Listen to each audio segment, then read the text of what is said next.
thank you for joining us this morning at the AI Developer Workshop. I'm Laura, and I'm a product manager at Magnolia. It's great to see you here today because we believe it's you, our clients and partners, that are going to make AI shine in our projects. Whether you are hands-on today or just seeing it for the first time, in the upcoming session, we have something for all of you. This morning, we'll hear from our solution and education team, who will show you how we are bringing AI into the real-world use cases and technical deep dives. Then you can use your laptops for the hands-on session.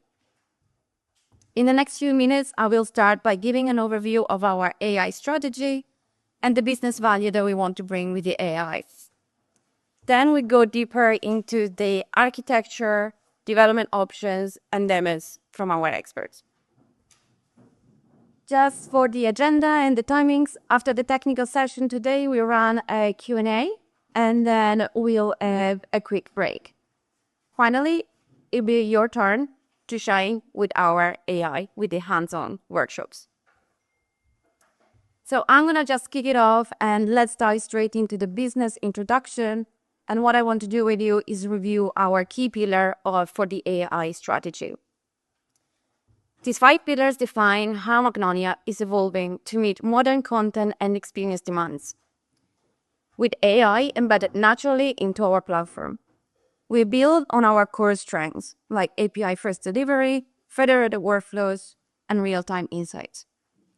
With API-first architecture, we mean that Magnolia is designed to integrate with your tools and with your chosen tech stack. For example, when we talk about AI, you can choose your own LLM, and Magnolia connects to it seamlessly.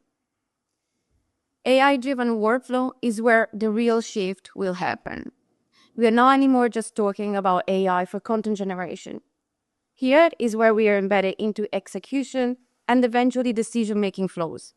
It's all about turning insights into actions automatically.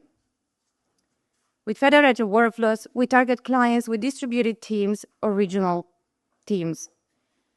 With Magnolia enabling decentralized content creation and creating an ecosystem where you can share data and resources without any friction.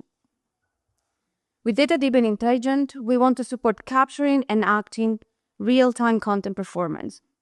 This will be about creating responsive content strategies tied to the actual business impact you want to get out. AI is pivotal in this area. And last but not least, let's remind ourselves about the flexibility Magnolia offers with hybrid cloud and on-premise support. So if you want on-premise for compliance or the want cloud for speed, Magnolia and its AI features will work for both deployments. So now, let's see how this translates to our AI approach within Magnolia. Our goal is to help you, our customers, who choose AI to move from manual content workflows to AI-assisted workflows and eventually to agentic AI, where AI can take on more responsibility like executing tasks, reviewing content, and reacting to signals from other systems. Unlike others, we want AI to not feel like a plugin. With our AI design system, we ensure every AI feature looks and behaves like part of Magnolia, from UI to workflows and the UX.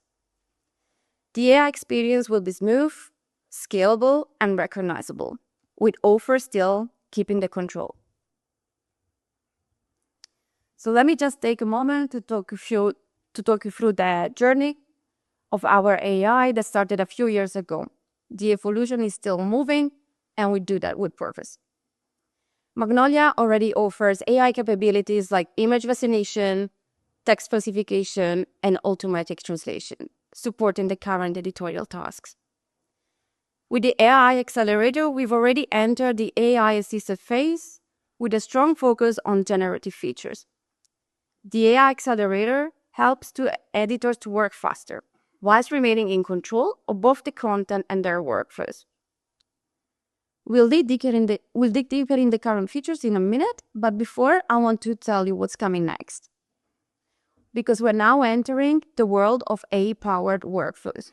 Here is where AI starts handling more orchestrated, repeatable tasks. It's not yet about a full automation for us. It's about extending what teams can do with AI working in the background to support operations, while leaving the key decision to the authors. So before I hand it over to Chris, let me talk about a bit the current AI capabilities, and Chris will then show you use cases that you can apply to real world scenarios. So on this slide, you can see how the AI accelerators, together with other existing AI-powered features, is already delivering value today with Magnolia. These are features, all of them, that you can already use in your project. So with the AI assisted content creation, AI helps to generate from components to entire stories and even pages. The idea here is that you're still being in control of the content, but AI puts you on a fast track to get you started. With our AI-powered generation, image generation and editing, you can create visual assets on the fly based on prompts. You can also add them to, you can also create variants with these assets so that you can find the perfect match and tone of voice and for your campaigns. For your content optimization, AI can handle the repetitive parts of SEO optimization and image description, from filling metadata to open graph tags. With our established content classification tools, AI recognizes in tags, text, and images to improve content discoverability and search performance. And now, talking about AI personalization, we believe this is a really strong use case and is a lot of potential with AI. We currently support components personalizations already. With this feature, authors will create content only once, and then we'll let AI generate all the variants for the different segments they're targeting. And finally, our latest addition is with the integration of ChatGPT in our extended translation module.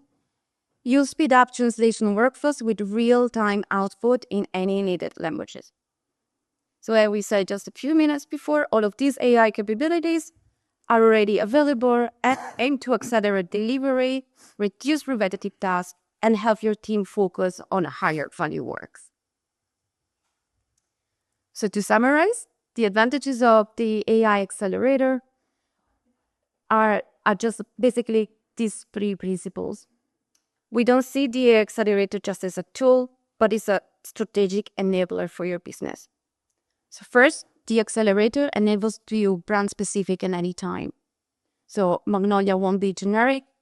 It's shaped to your brand, your company data, and your audiences. So what's generated always feel like it's tailored to you and your audience. Later in the session, the guys will show you how this works in practice using Bragg, so that you can see how your own content and data sources will help to guide how you create content tailored to your needs. Secondly, is embedded in your content workflows. So you don't need to jump on external tools or copy and paste from external tools to Magnolia. The AI features will show exactly where you need it in the editorial workflow. It helps you refine content on the fly, saving you precious time from switching context. And thirdly, it gives you freedom because you can use the AI model that you trust the most or that you have chosen. You can swap them as needed or introduce AI gradually without a big upfront commitment. This basically means that you can adopt AI at your own pace.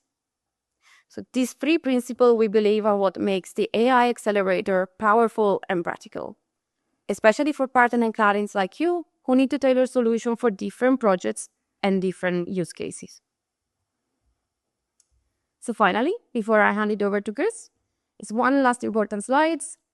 So as we just covered, we know Magnolia's core strengths are also about flexibility and extensibility, and this also applies on how you can integrate your AI. Here you can see a sample of the AI services that you can work on already with Magnolia. I'm sure you recognize some of these names: ChatGPT, Claude, Flux, and others. All of these are going to be connected to one unified UI, comfortably embedded in the workflows that your editors already know. And of course, if you're working with a custom module, you can plug that into. So why is all this important to you? It's because it means you're not locked in and that you can choose the best tools for your needs. And Magnolia makes them work together for you. And with that, I'll hand it over to Chris, who will talk you through use cases. Over to you. Thank you.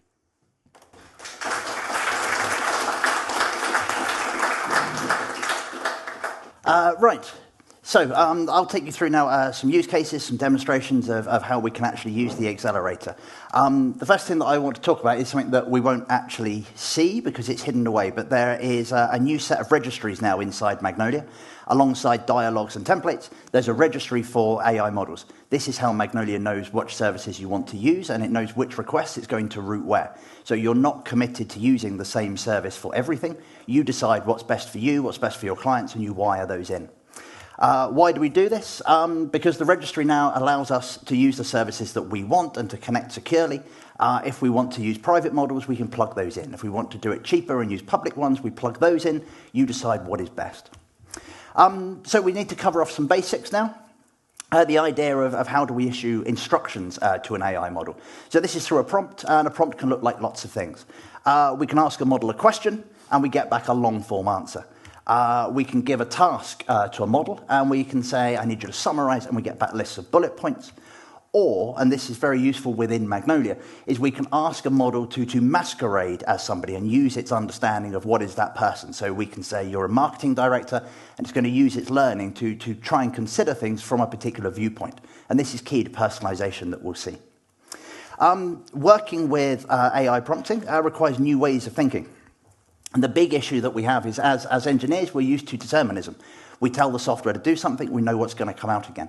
An AI model does not behave the same way twice. It's in no way deterministic. So if we consider perhaps it's more like an artist, we know we're going to get different things out. This means we have to think differently when we work with it. We have to deal with the vagueness of this, and we have to refine our prompts. So what we've learned is the more detail we put in, the more we get out. And that is why we have a bit of a demonstration of what we've learned. If we use an image generation tool and we ask it for a picture of an astronaut, we might get back this sort of childlike drawing because it doesn't understand the context in which we're thinking. We need to give it more. So if I'm thinking for my blog article, I need a photo of an astronaut, I need to say so, and I'm going to get that back. I get this back and I think, this isn't really what I wanted. I was thinking of sort of a full-length shot. Again, I need to specify what I'm after, and I can get that back again. And I can build up on this. I can specify different colors of things. And as my prompt gets bigger, I can ask for more and more daft things. As long as I tell it what I'm after, it will respond with what I'm looking for. Why does this matter in Magnolia? We have built what we describe as hyper prompts. This allows you or people that you work with to refine these prompts and then store them within Magnolia. We don't need to retrain Magnolia editors to understand how to use these prompts. We can do that for them, and then we provide them and say, here are the prompts for you. You can use these to get your work done. So if we do a demonstration of how this looks in Magnolia, we'll just go through 3 examples of prompting in Magnolia. As Laura said, we've integrated it as best we can. We have a new content app for us to work with these prompts. So down here, I just have some examples here, and we'll take a look at how they work. So in Magnolia, we can define our prompt here. And we just put the text in that we want to submit to a model, and we have a test button down here that we can check how things are working. So if we say I need a welcome message for a presentation on AI for business, I can ask a model for that, and I get back a piece of text at the bottom here. So I can work in here, I can refine this, and I can make sure, is this going to give the kind of response my editors will need? And then once I'm ready, I save it, and it's locked down, it's within Magnolia for other people to then fire off. This, on its own, is not very useful. It's not really reusable for different events, for different things. So how do we make code reusable? Is we would add variables to it. So we've done that within Magnolia. We've introduced this placeholder syntax here. So I can work out the right prompt and then leave it for the editors to fill in the blanks for what they're trying to achieve. So in this case now, I've said I need this welcome message, but I'm going to be in a particular place at a particular time. So I can say I'm in Basel, and it's June, and I can test out that prompt. In the preview, I can see that the variables are filled in for me. So I can always see exactly what I'm submitting. Magnolia is not adding any secret source in here and sending that off as well. It's submitting what you want it to submit. And I can see that my prompt comes back, and it's paid attention to what I've asked for. It's recognized I've mentioned Basel. It's recognized about June. And we should see, there we go, the sunny weather. Obviously, it doesn't know what it's actually like out there, but it should be quite sunny today. And that should have been a good fit. So this becomes more useful when we can add these variables in. But it doesn't address that sometimes variables are quite long. I think Jan mentioned this yesterday. People need to be able to lock down tone of voice. They need to be able to expect a response that fits with their business needs. And we can do that as well. So we can have the same prompt and we can say, right, I need you to mention where we are and when. And I can add in a reference. And the syntax here is slightly different, but we tell Magnolia through the prompt, this is a reference. In this case, it's a reference to a persona that we've stored within Magnolia. So if we do the same thing and we say it's Basel in June, I can now come and browse through some personas that I've saved, and I can say my audience will be these DevDays attendees. So I can choose this, and I can see through the preview that I've described what I think is a DevDay attendee. They're interested in technology, they're educated professionals, and I can submit this as well. So when I know the kind of language that I want, like we said before, if we prompt the model correctly, we're going to get back a more usable response. And in this case, it's understood what we've talked about industry, and it's not dumbed down its language. We've got a sort of a technical response that we can drop in. So when we're happy with these, we save these. They're available for people to access through the Magnolia UI to fire off when they need to. So why have we done this? It's for this reason of consistency in branding, consistency in tone of voice, and it reduces training costs. Once they're done, they're saved, they're available to people to fire off. Nobody has to learn how to address the model correctly. So far, those examples there, they're using fresh content. We're just sending off some text. But a lot of people will have existing projects that they want to add AI into. This is not just for fresh projects.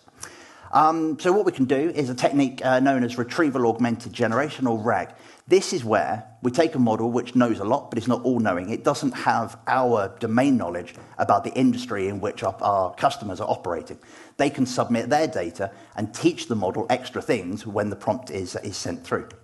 So there's a diagram that explains here some typical things Magnolia might integrate into a PIM or a CRM system. We can take that data into Magnolia at the minute. We have a suite of connectors and integrations. So why don't we take that data and include that in our prompts?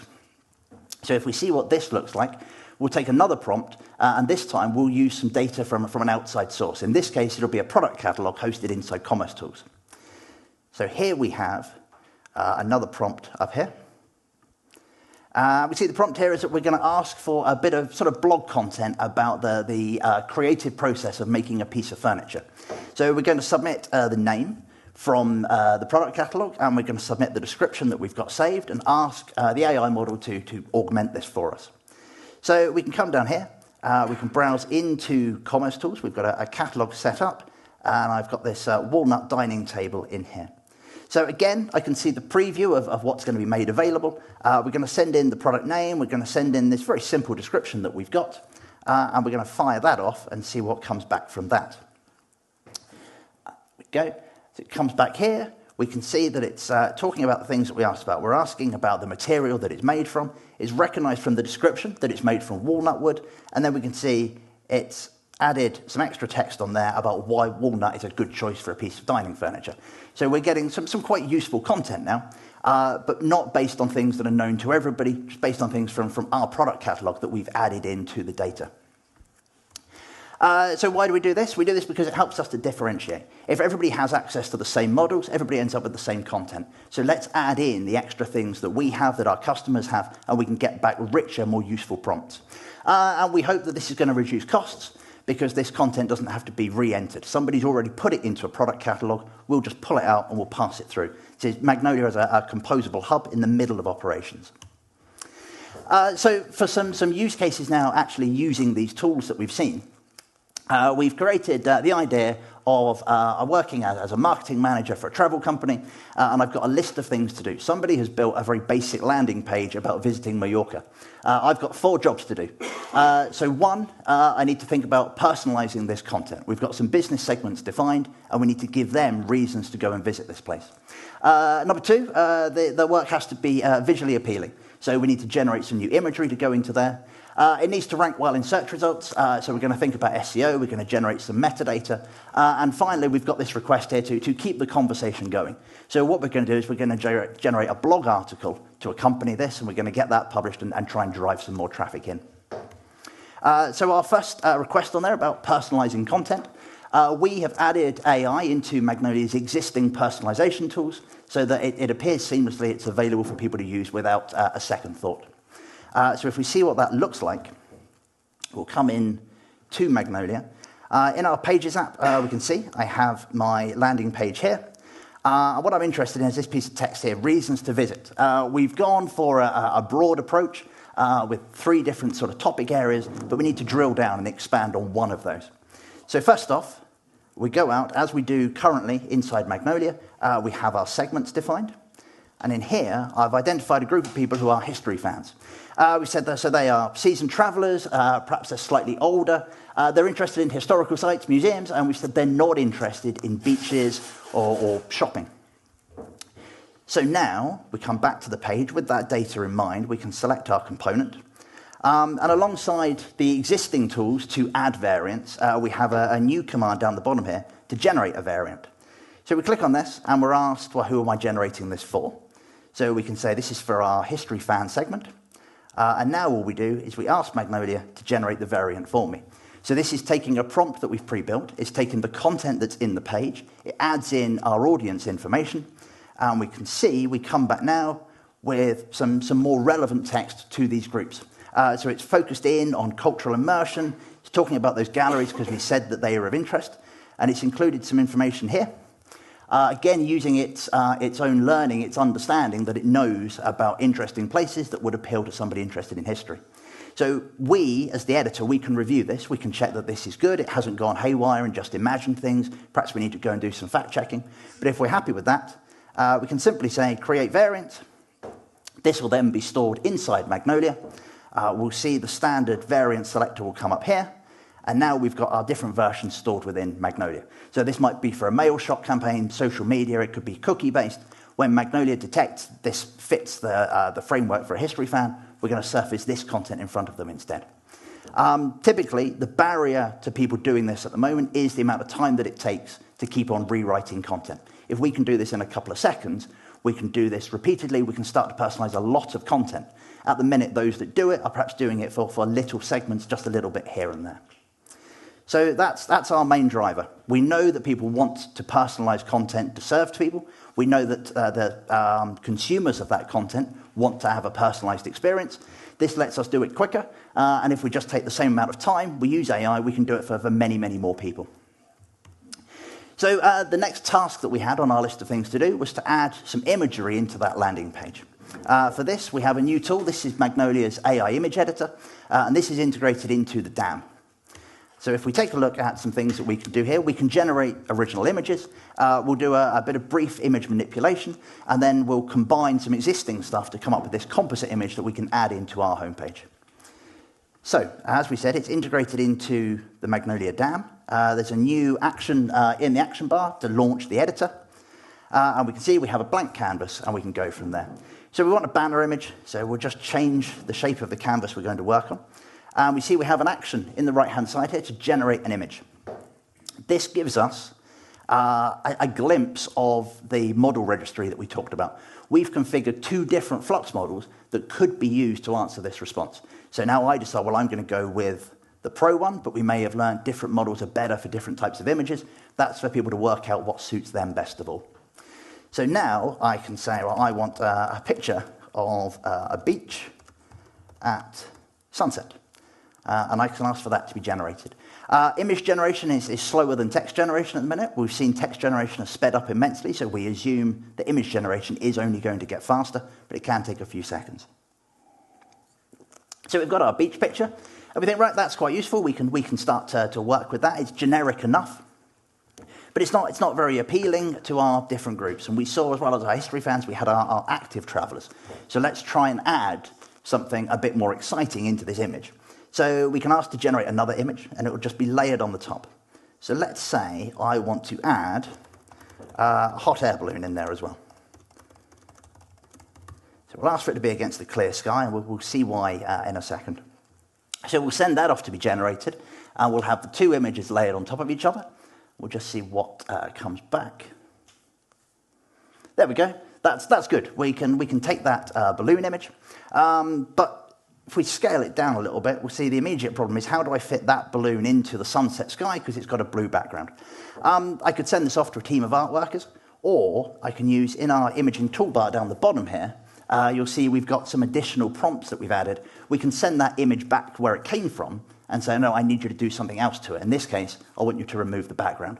Alexander will show you later on how you can add your own actions in there, and this depends on what your customers, what your clients, what do they want to do with their images? Are they looking to enhance things, to change the filtering on things? They can add that in with a prompt.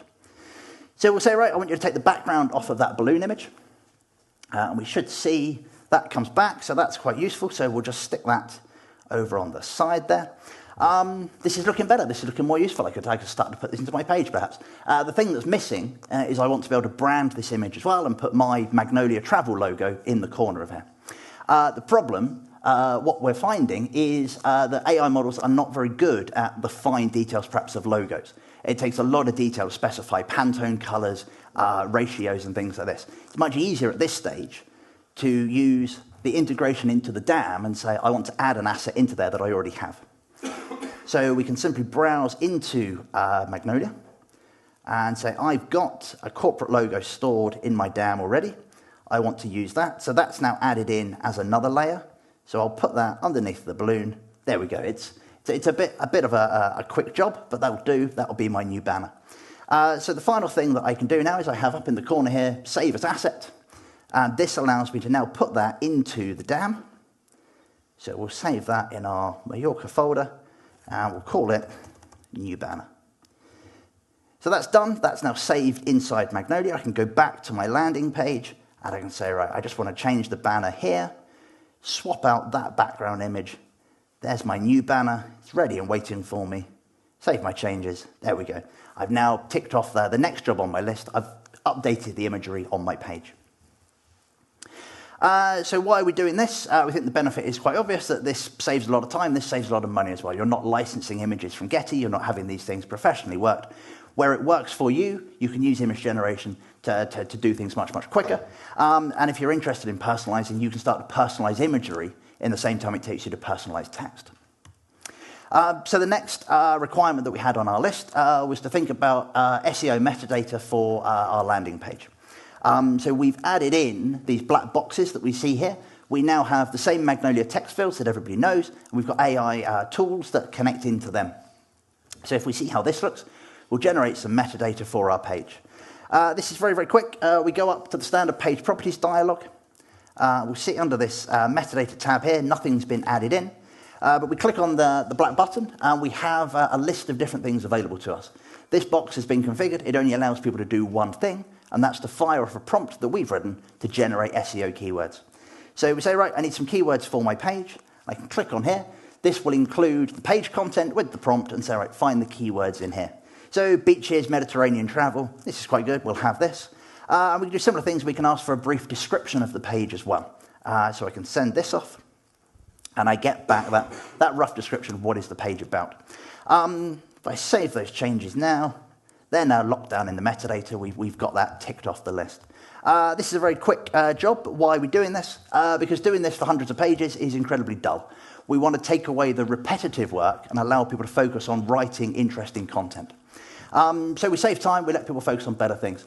One thing that's worth pointing out here as well is for sort of public-facing search like Google, obviously they have the ability to find keywords and descriptions, and possibly they're ignoring this anyway. Where this is particularly useful, if people already have internal search indexes, you can now add the AI enhancements onto that search, so people don't have to work this out manually. We can ensure that content that goes into that search index has a relevant description and keywords added into it already. So the final task that I had was this requirement that I drive a conversation about reasons to visit Mallorca. And the requirement was that I write a blog article about this.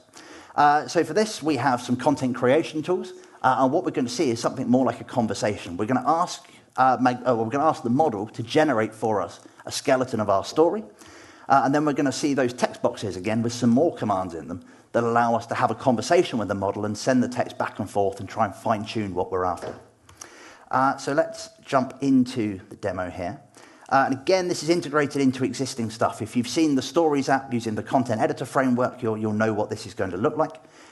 Instead of saying, add a story, we use a different action. We say, I want you to generate a story. So here we can see, right, which prompt do we want? We've got one in here about personalized blog posts. And it's going to say, right, what's the topic? So we're going to say the topic is reasons to visit Mallorca. And we're going to be asked for a segment. So these are the segments that we defined already. We saw our history fan. I've defined an active traveler in here as well. We can see here the preview, and this needs a little UI tweak. But we can see here, write a blog article about reasons to visit Mallorca for, and in comes our segment here. Now, these people are interested in thrills, extreme sports. They're less interested in the scenery. So we'll submit that now, and we'll say, well, generate an outline for me. So we just see in the prompt there that this has been configured to send this to OpenAI, but again, it can be anything that's in the registry. And we get back our rough draft, our skeleton of the article, topics that we're going to talk about. So we say, right, this is quite good. We know that water sports are great. It's an island destination, but just this handful of words, this is not enough. I need to expand upon this. So as we hover on the text, we see here the same AI text-filled menu that we saw before. And we have a lot more options available to us in here. And what we want is this action here to expand. So we saw where we can put those variables into the prompts. And we say, right, I need about 120 words on water sports. Confirm. The text will flash blue while it gets sent back again. And we see it gets expanded. We can build up our blog article this way. All of this text is still editable, so I can collaborate with the system. It's not just going to generate everything for me and say, there you go, there's your article. I can work back and forth. I've got other options in here as well. I can ask it, I need you to simplify this text. It's a little bit too complicated for my intended audience. Or I have here the hyperprompts, and this takes me back to what we saw at the start where I had my stored prompts. So if I know that often for my client, I need to think about their particular tone of voice, a problem that they have, I can write a prompt for them and drop it into Magnolia for them. They can launch it from inside here. So with my story done, I can save that. I would expand on all the other bits. It goes straight in to the Stories app, and now that's available for me to publish. Or perhaps I send it through the standard review process. Having edited it myself, I can send it off for a publisher and approver to take a look before it goes out as well. It's integrated into the same workflows that we have right now. So with that done, that's the final bit of my requirements. I was able to tick through all of those boxes. So what we've seen, why are we doing this? Because we know that AI can speed up content creation. Drafting that article would have taken me far longer than just the couple of minutes that I've done now. I can get my content out very, very quickly. I can respond to new trends. I can respond to current affairs by getting content out super, super fast. So that would complete everything on my list of things that I was required to do. I've got my landing page enhanced, I've got my blog content, and it's taken me a couple of minutes to do all of that content. I hope that's a useful example of some of the things that we can do with the Accelerator. I'll hand you over to Alexander now, who will tell you a little bit more about the architecture and how you can start to add your things into this. Thank you very much.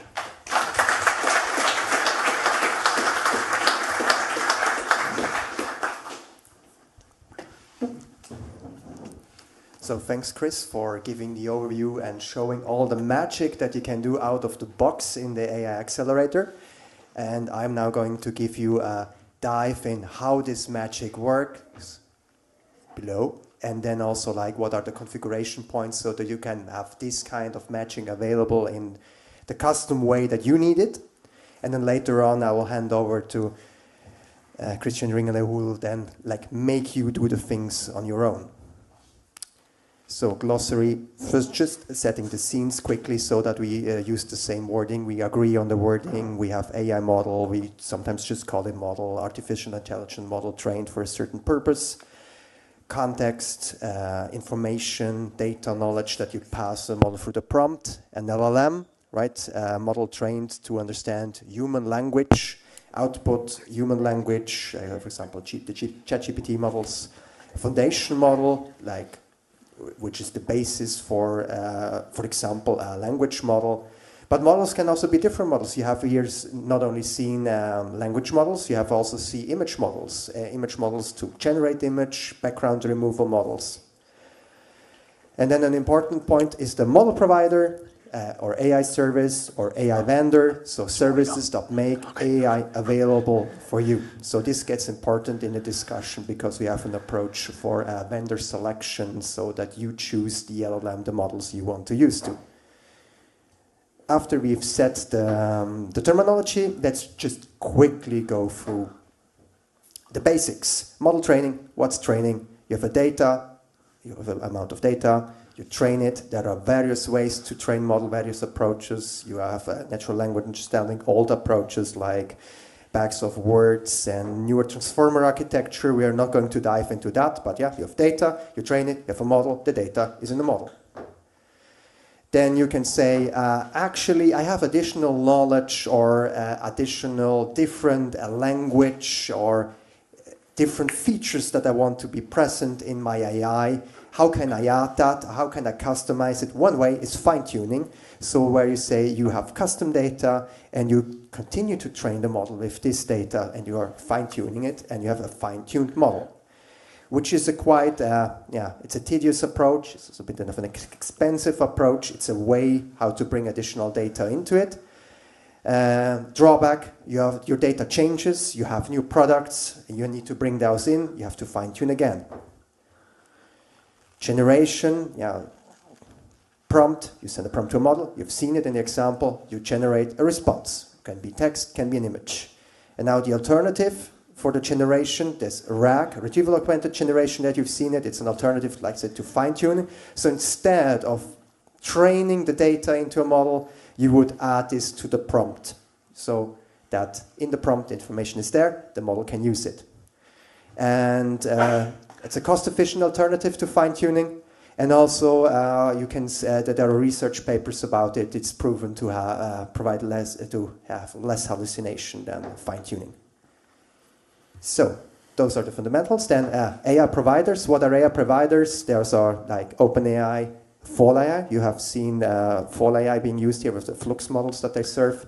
Amazon Bedrock with many models, and Anthropic, for example. Google models, Azure AI.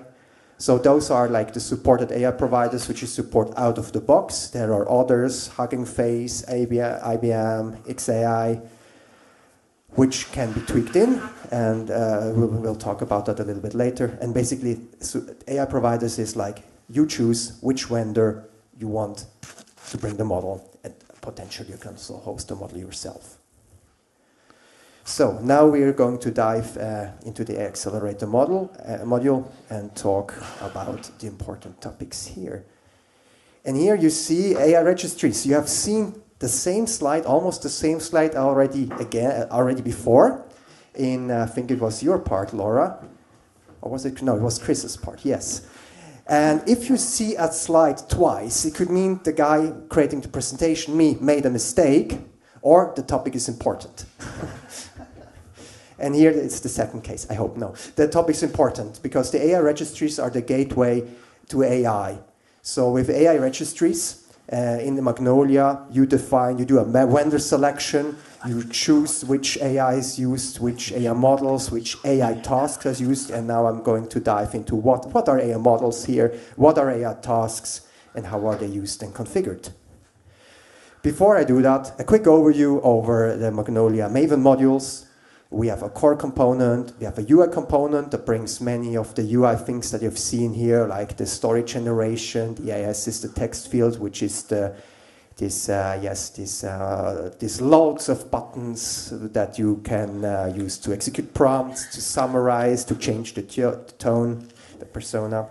The image I/O for image operations, the image editor that you have seen, OpenAI, FallAI, AWS, Azure AI, Gemini. Those are all AI providers, so you hook in one of those and you have the models available out of the box. Like you bring FallAI in, you have the FallAI models available that you have configured out of the box. You bring OpenAI in, you have access to the OpenAI model. Azure AI, you have access to all the models hosted by Azure AI. The AI Accelerator, quick overview over the architecture. We have components up there, features, the assisted text field, the image editor. We have dialog fields, contents app. We AI-assisted text field can do a lot of things, just a fraction here, extend text, you can rewrite text, and you can bring your own plugin. So you can add your own feature there, image editor, generate asset, remove background, compose image, or bring your own tooling in there as well. And that will come later, how you do that. Then going down the road, you have agentic workflow or task execution to do component variation, variant generation, full page generation, story generation that you have seen in a nice presentation just before, custom prompt execution as you see, image generation, where you then actually do it like call it text-to-text generation interface behind the scene or an image generation interface. And then further down the road, you have the models that actually use, or the APIs that then facilitate the models, which potentially is your own chosen LLM or own model. So now you will see a few slides that cover the same topics from different perspectives. It's about the AI registries that we have and the data and configuration that is in our AI registries. So the slides cover the same topics from slightly different angles, with the intention that at the end you have the full perspective around these topics. So we have an AI task, which can contain a model adapter, which is using an AI model, and at the same time we have an AI task, which is an AI task type. So what's all that? An AI model for us in the registry, it's a collection of parameters that you can send to a model or receive from a model. And we store that in the AI model registry. An AI task is used to execute simple or complex logic and at the end invoking the AI model. So AI tasks is like the gateway for AI execution. And the AI tasks are registered in the AI task registry. Then we have the concept of the AI task types. An AI task type, that's a grouping of AI tasks. So you have similar tasks for the same code, you can group them. Why do you want to group them? Because you might code a front end where you say, I want to do here, you have an image, you have a JS app, something like the image editor, and say, now I want to remove background from an image. And so you can find all the tasks that do this operation. So you can show to the user, make all them available for selection. And it has a further task to do. The task type has a further reason why it exists, and it's defining input and output parameters, which we then use to automatically fill parameters. So it's sort of an interface, an API. Then last but not least, we have a model adapter. The model adapter, it doesn't have its separate registry. It lives on the AI task, and it's used to do transformation. Because a lot of models, AI models, if you're a language model, you send a prompt and you get text back. But when you go to image manipulation, you have different models, they have different parameters, different structures, different names. So this model adapter is here to do the translation. You define a set of parameters in the AI task, and you then, with the help of the model adapter, translate parameters. So, now, you have seen the demonstration before of the AI image editor where we would do image generation, and we use this here as an example to explain what's happening here. So I'm pressing the button to generate an image. What happens? I'm going to collect all the tasks that are of the type generate image. If there is just one, I pick that. If there are multiple, allow the user to choose between them. Then I will look what models are available for this task. If it's just one, okay, that's the one I'm going to execute. If that's multiple, like what you have seen before on the screen, I allow the user to choose. Then I know from the task definition the required input parameters for the task. I know the required model parameters, and I know what model adapter is there, so I can identify any missing parameters and can make them available for the user to in a form, so required parameters, he has to fill it. If everything is set, like image generation, it's just a prompt, send it, call the API, model generates it, output comes back, and I display here the image added to the image composition. So, what happens where? We have two worlds in Magnolia, as you know. We have the Java side and you have the light development side. On the light development side, I have the AI task definition in the AI task type registry, where I define input, output for an AI task. AI task. I have this also on the light development side where I define the task, and then on the Java side where I do the actual implementation. And the actual implementation is the actual business logic, like additional data retrieval, execution of the model, may potentially also multiple execution steps of a model after each other. Then we go to the AI model. We also have a model definition on the light development side, where we define input-output of a model. And then we have a Java side implementation. And you can see the Java side implementation on the level of a model provider. So we have, for example, one AI model implementation for OpenAI, one for Azure OpenAI, one for Flux, for Fall AI, where we use the Flux models, or for Bedrock, AWS. And yes, that's it. And then often, we use it, and I recommend if you start to do your own implementation, use the powerful REST client from Magnolia. So you have a REST client definition as well that allow you to inject the API keys, etc. when you do the actual call. So here, you have the link, light development to the Java development shown. Let's now look into how this looks like if you configure something like that. If you configure an AI model, you would define the type, which links to the actual Java implementation. So that's where you link to your model provider. You define the input parameters. You define the output parameters. You have a lot of different properties available. You can read about all that in the documentation. You can say whether a parameter is required or not. You can give a human-readable description to it that can appear in the forms then for the user. You can make it hidden. You can set default values.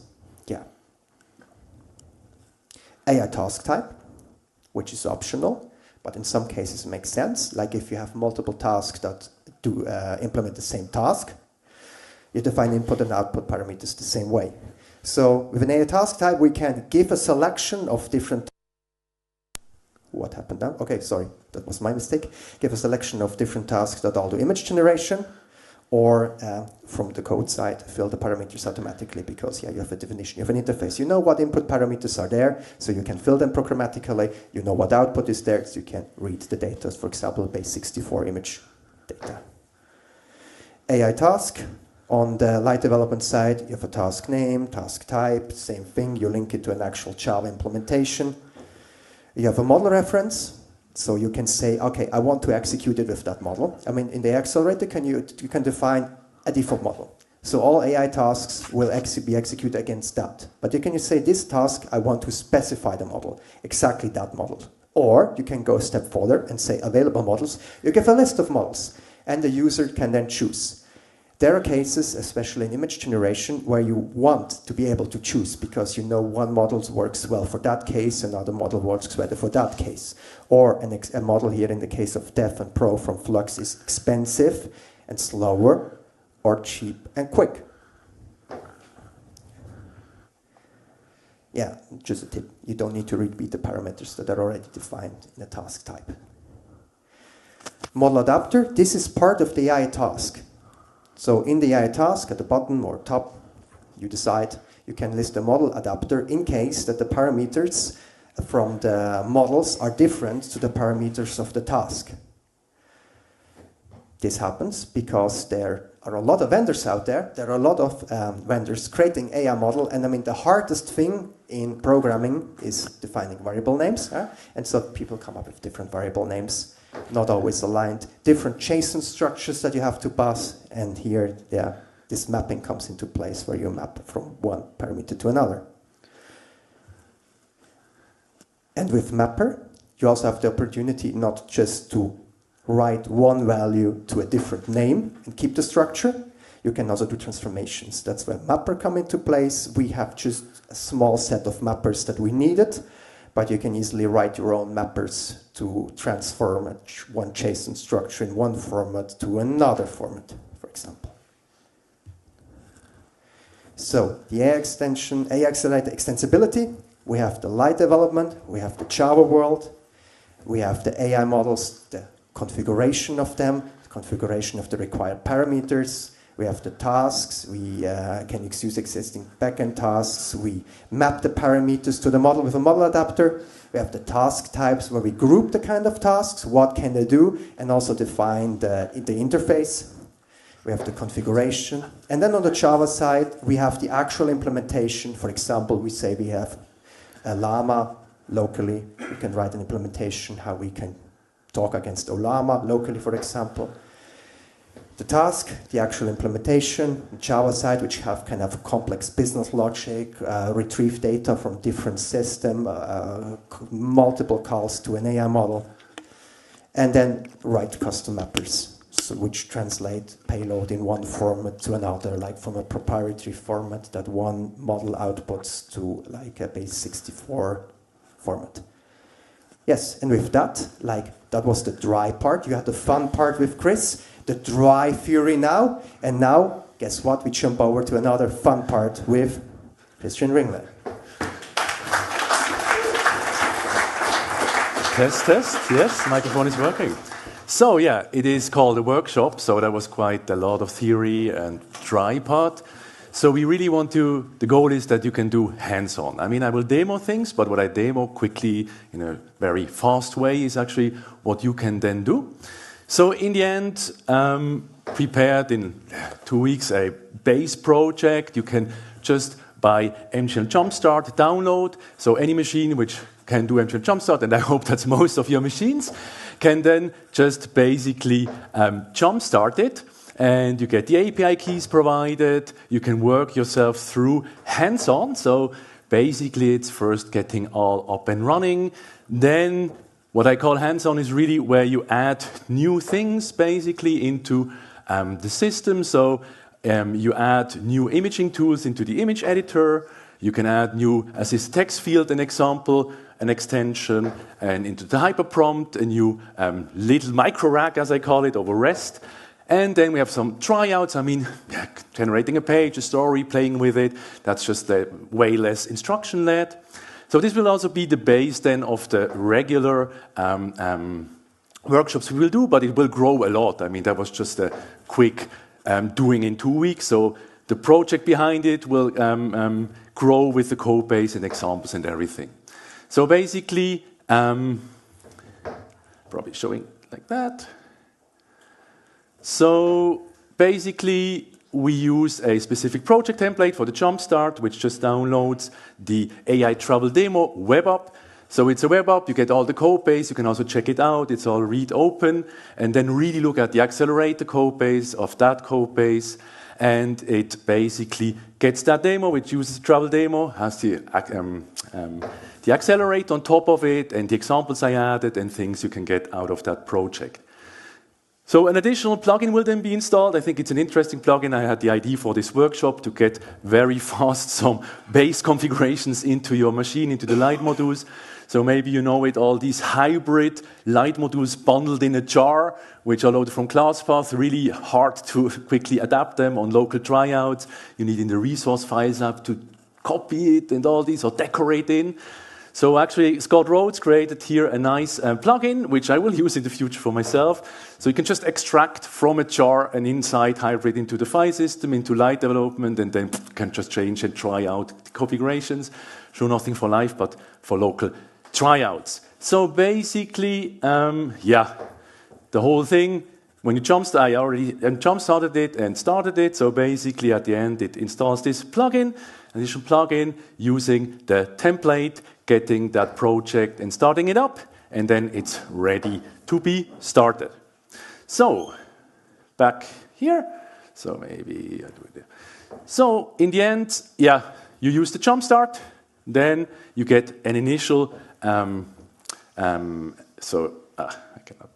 easy clock it in. So basically, let me go here. So second then is, you just drop basically that command.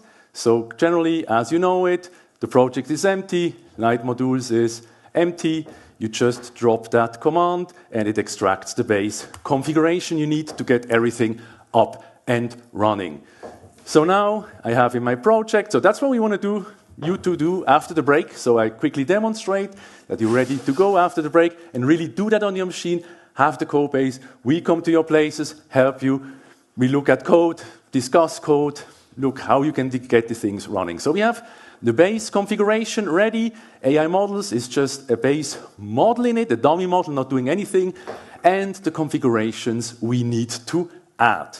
So yeah, next step, I can just go to 3, download now an OpenAI model, add it into the project, into that configuration I just got, and now I register a valid model and need to make it now my default model. So yeah, that's the way how you really do in a project. You decorate it into the core and say, hey, into the AI Accelerator core, into the model configuration, use now that model I just added into, so the model I just added, so use that as the default model. So it will be the default model for prompts. If you don't choose another model to use. Now I need the API keys for Fall AI and OpenAI. So the Fall AI we use for the image generation. So again, in this Confluence workspace where you get access to, here at this. So the start is really, if you just start here, you have the overview. That's the starting point in here, what I'm showing. So basically I also have here the license if you need one, and the API keys is below it. So yeah, I just get now the OpenAI key, easy like this, add it to the OpenAI. Without keys, nothing will work. So they should be charged with enough money for today. And yeah, we thought we keep all that stuff like a week open. I mean, it's just after break, an hour, probably a bit more, that you can also play more with it today, tomorrow, and so on. So we keep all that open for you guys for like around a week and see how much of the money gets drained. So now the Fall AI key. So the keys are ready. Not needed to look at, but it's also worth things you usually then add into the Accelerator UI, what are supported fields, available templates, available components. So in these hands-ons, these things are explained. And of course, that's the things you can ask us. Why can you choose here this component? What do I want to make available on page generation, and so on. So I just used from the training material, some simple templates. And now we are ready up to go. And let's test it. So I should be able now to choose to generate an image.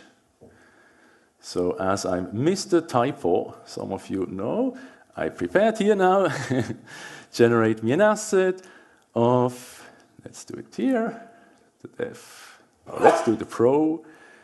So custom prompt, actually I wanted to do it over the thing, but I can just, so generate me a photorealistic image of a Magnolia tree with the sunshine behind. And it seems to work, because if an API key is not found, you get very fast an error, no API key is there, and it created me that image. So that's basically the generate asset, also part of a tryout, and the image editor. So we're ready. Yeah, so basically the whole initial setup has been done. We have the demo for the workshop running, the setup has been done, APIs keys defined, and tested it.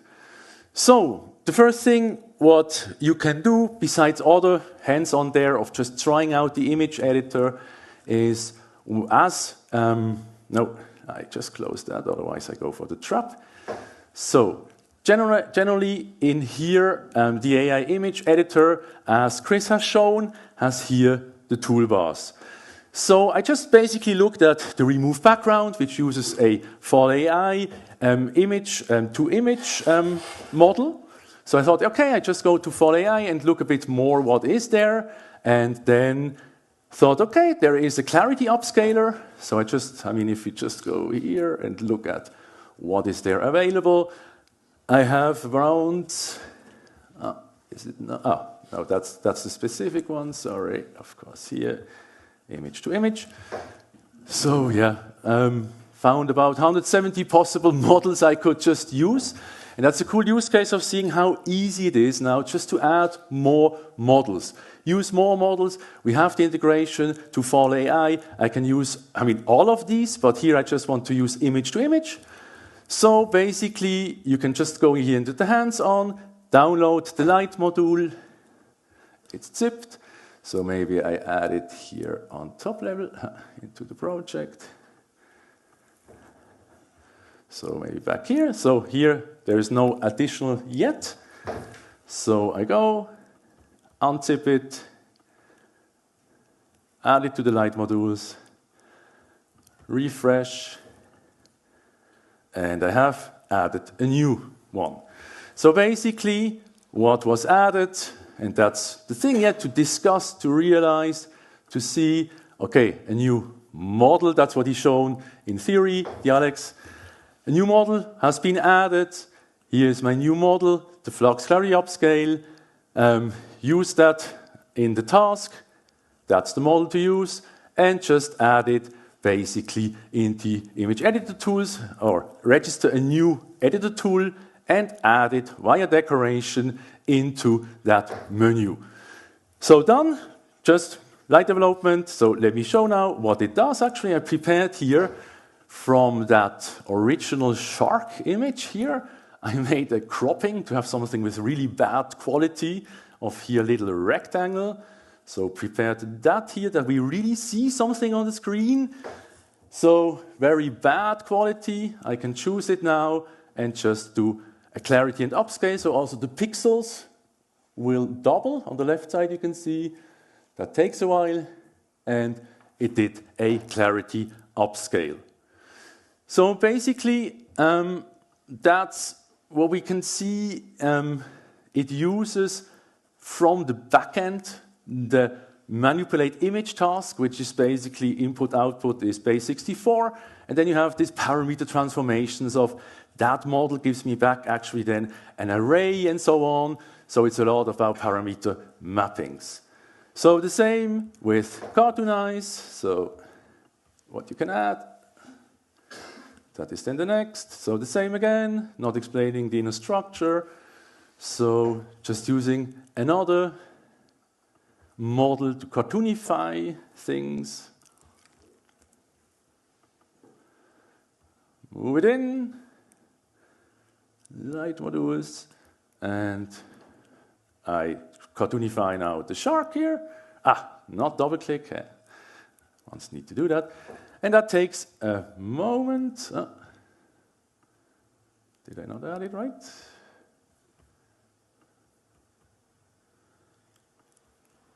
There it is. So cartoonify that shark. Takes a moment for me, the possibility to drink water. So basically the result, that's not Magnolia, that's the models, the different models you use. If you like the cartoonify things, I mean, yeah, not really a business use case. That's why I added this clarify and upscale. I think this is more of a business use case. You have like bad quality images, but there it is. And of course, you can save that then as he's demonstrated. So the other thing I quickly want to demonstrate, and then you deserved the break, just a second thing to show how easy it is to use these assisted text fields and add there a tool extension. So that would be here of the assisted text field part, the last here. So basically, yeah, first you need some dialogue to work from. So again, I just used from the training the free marker. Drop quickly that command, and then I have a light module to work with. So basically it's in the jar, not changeable, but easy to get. And now I just have it in here and can start working. So basically the page dialog of that page, to show it, very simple page dialog. The assisted fields are not enabled, to show how easy it is to enable them. So standard text field.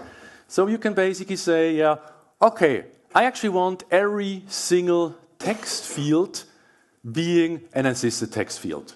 So it's super easy. I can just use from automations UI. So basically now it will automatically, every text field will become an assisted text field.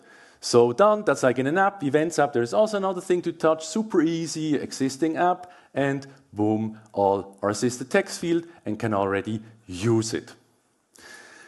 The other thing now is, I want to use SEO, which here is not the case. So SEO is a specific tool to use or specific configuration. So the other way is, I really do each one. So I just toggle them. And now as they really are of type AI-assisted text field, you know, from bean population mechanism, it populates now really the configuration. So hey, you don't on meta keywords, on meta title and so on. I don't want all of them. That doesn't make sense there. I just want now not the default ones. I want to use the SEO metadata tool for title, for keywords, for description.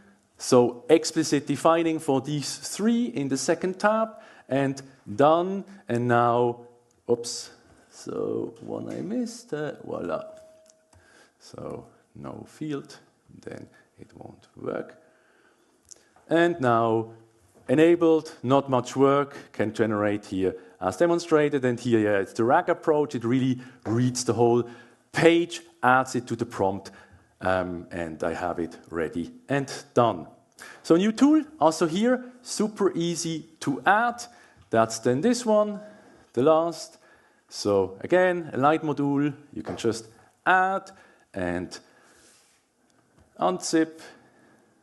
So Shakespeare. So it's a very simple example to see. It's all about the prompt, basically. So what it does, it just adds into the Accelerator UI. Basically, I added now into the default extensions a new Shakespeare block tool, new block tools pointing to the script.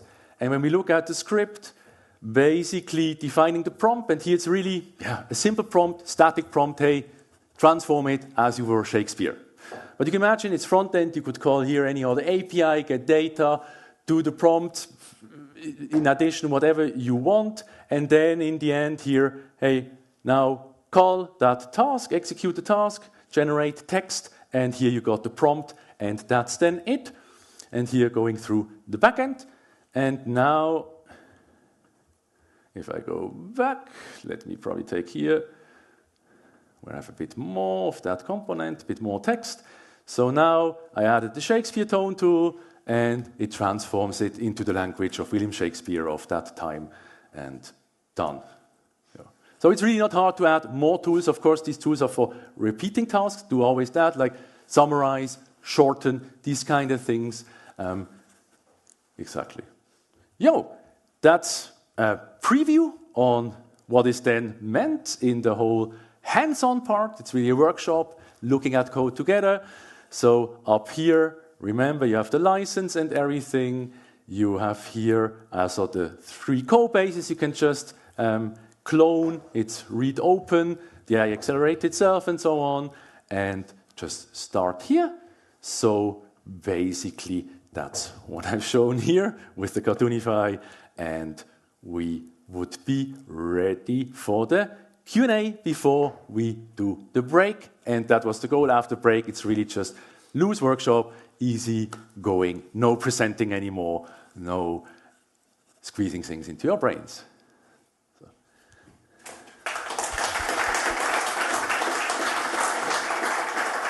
Hey guys, hello. So we have hey, perfect.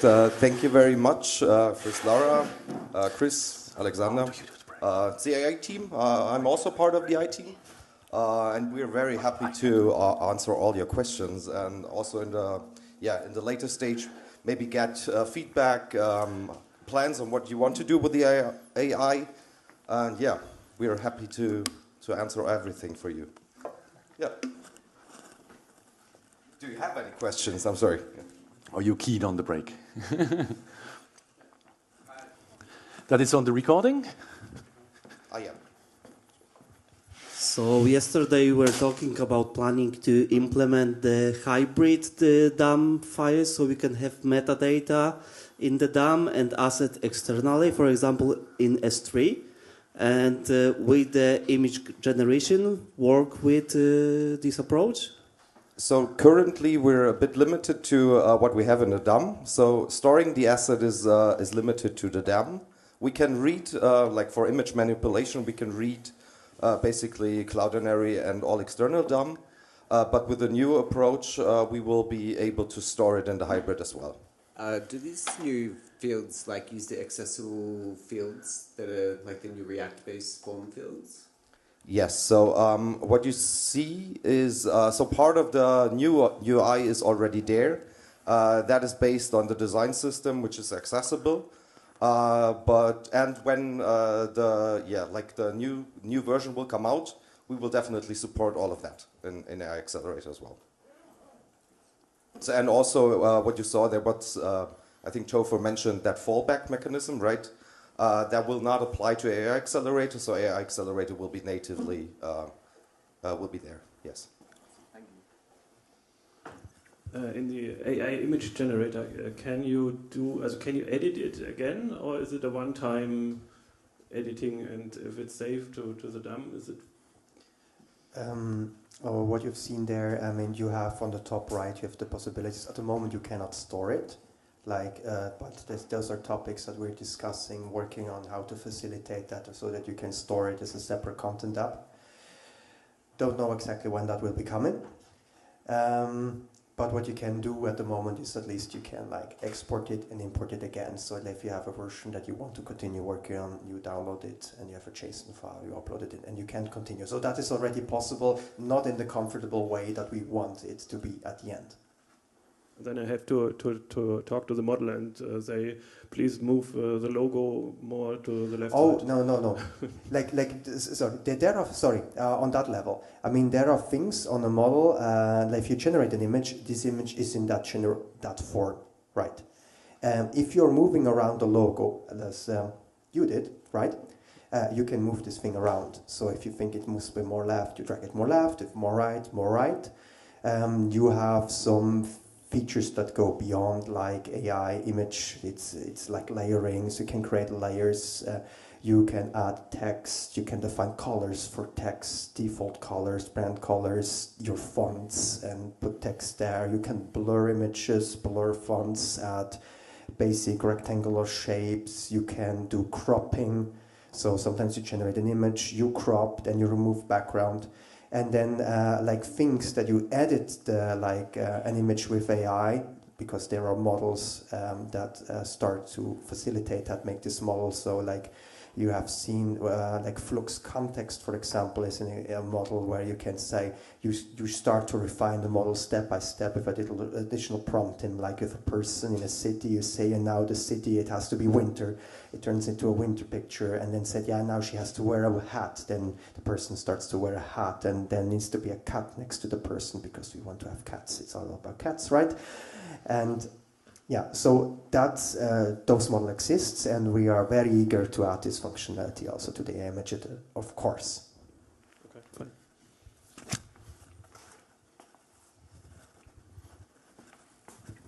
So all of these tools are for the content editors.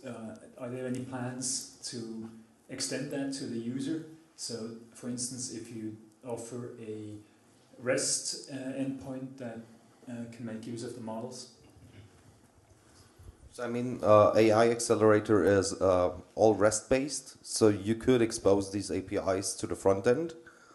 I mean, that involves a lot of cost possibly, right? So if you give the end user the ability to execute AI, that might be a problem, but you can certainly expose this as a front end. I would be very interested in your use case, and we would be very happy to discuss this, I think, what ideas you have there. Have you seen the Claris AI presentation yesterday? Unfortunately not. No. Okay, so actually they do stuff like that. So they embed Magnolia content apps into a customer-facing chat interface. That might be interesting for your use case as well.